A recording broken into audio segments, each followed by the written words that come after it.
water. Best to drink, purified water. Ano na yung maganda? To avoid non-toxins and heavy metals in tap water sa gripo. E bang saing mo, pagpulo mo ng tubig. Di ba may kalawang nga yan? Nasa tubo. At ang sabi ni John Hopkins, distilled water is acidic. Ano sabi? Avoid it. Pinapaiwas niya.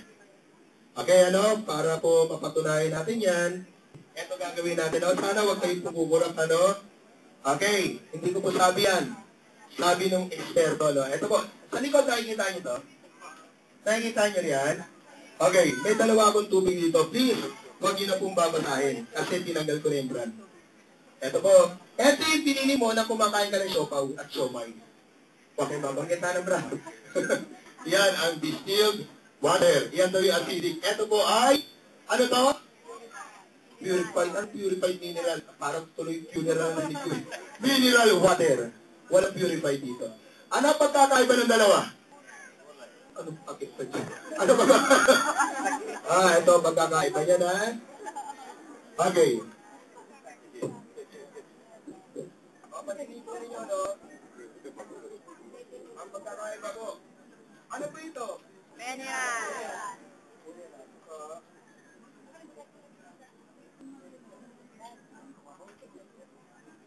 Ito po ano? Here. Madali lang po, no? Sino first time nakita ito? Sino first time? First time nakita ito. Ayan na, no? Ito pagkakaiba niya, ano? Okay, tingnan. Pag kayo nakakita ng getong demo, pag may naglalagay silang chemical, huwag ka na maniwala. May nagpapatak ng chemical, huwag kang maniniwala sa ganun. Ayaw nga natin ang chemical eh. Ang gusto, natural. Eto ba pag-test, ano?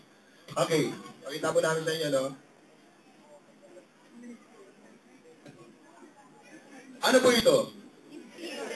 Distilled. Sa inyo, distilled. Dito sa ano po? Ayan, ang pagkakaiba. Sabi nito. Bakit ganon? Kasi ito po, mineral detector po ito. Wala pong mineral ito. Patay na tubig ito. Nilalagay lang sa battery ng sasakyan mo ito. Kaya anak mo nalungad ng maasin. Kasi ninyo, huwag kang magwa-water therapy nito. Kailangan ito. May mineral. Ano ba yung mineral ng tubig? Calcium, magnesium, potassium, bicarbonate, sulfate, and chloride. It's your alkaline. Alkaline ito. Ano ba ibig sabihin ng alkaline? Alkaline means mineral came from water and soil na mag-neutralize ng acid. Mayroon pong alkaline. Tama ba? Basta ayan po. Kaya lang, okay, ito pong water therapy. May pangalawa ko pang test dito. Ano po tawag dito? Ang tawag dito, total dissolved solid. Ito, si ma'am, mas malapit na dito. Okay, ano? Ma'am, pabasa, ma'am. Ilan po basa? Tatlo? Yan. Tatlong ano yan? Tatlong ano? Tatlong zero. Okay, ito po. Ma'am, basa. 0.001. Yan na, yan yung distilled.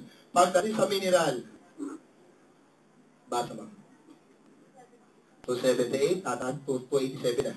Tumataas yan, 289 hanggang 306 ito. Sabihin natin round of 300 na. Gaano karami yun? Ito na.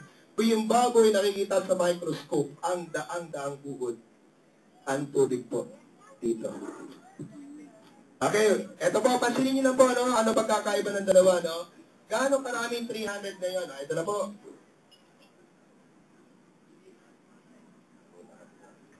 Ayan, bukas na pala.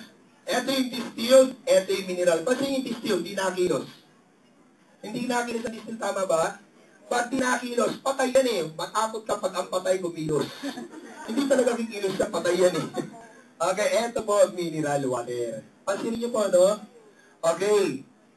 Kaya dapat maging aware po tayo dahil ang pagkakasakit, ang hirap pag dumating sa'yo. Hindi po, walang problema to, no? Walang problema yan. Kaya lang, pag humihina nga ang system natin, saan na natin papaliwanag kung saan nanggagaling yung sakit. Wala namang problema dyan eh. Mga pinaliwanag wala dyan, pero yung nagpapahina ng system, ang problema. Kaya mag-a-active na ang cancer cells. Okay. Distilled, mineral. 15 seconds lang po. Ito na po.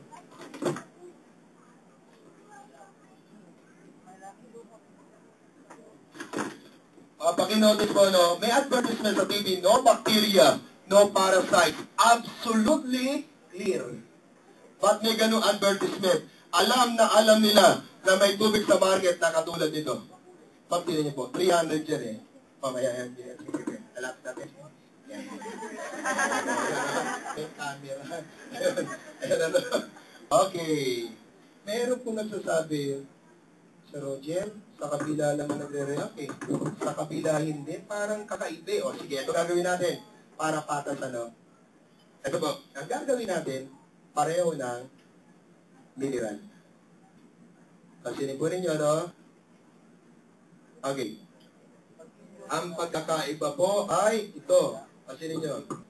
Ito nasa likod, ito yung distill. Tama ba? Distill. Distill. Mineral. Mineral.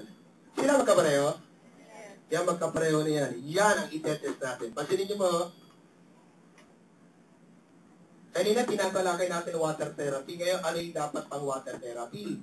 Yan, tatalakayin natin, ano? Kailangan natin yan eh. Okay, sistema ng katawan natin. Kaya, alam niyo ba kailangan natin mag-fasting? Naniniwala kayo na? Kaya pag may sakit ka, para kahuwi ng sakit mo. Ngayon, pag nangihina ka, kailangan na kumain ka na masusustansyang gulay kagad. Diba? Kahit 2 araw, 3 araw, wag kang kumain. Okay lang yan. Kung may water therapy ka. Kung hinang-hina ka na, pero pagka-diabetic ko kasi, minsan talagang pinagpa-fasting namin yan eh. Pero pagka hindi na kaya, kakain na masustansya, lalo talbos na kamote. Ang ganda niya, no? Okay, ito na po. Ito ilan daw ito? 300. Diba? 300 total solid. Ito po. 300. Ilan lahat? Tatong 300 ilan? 900. Tatong 300. 900. Ito po. Gaano karami na itong 300 na? Ito na po. Okay, yan isang baso. Kalawang, ano? Ito yung isang basong tubig. Iinumin ninyo. Iniinom niyo ito. Hindi niyo lang alam. Dala mo ngayon yan eh. Nakita ko kanina eh. Ito po siya. Kaya nga po, iyan po ang problema. Kaya pag tayo kumain at uminom, ano unang sasala vital organ? Gallbladder, liver, kidney, ureter, bladder, pababa. Pag sira ng macrophage sa katawan natin, posibilidad, gallstone sa gallbladder mo yan. Yan ang kulay ng gallstone mo, yung nalaparoscopy surgery ka.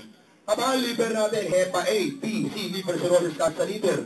Ang taas na SGPD ng liver mo, di ba, no? Paano kiti natin, hindi nga tumaas ang pasa ng ihi natin dito. UTI, nephrocalciasis, kidney stones, dudumi dugo mo. Kaya pag dumi dugo mo, baka diabetes sa paso sa'yo.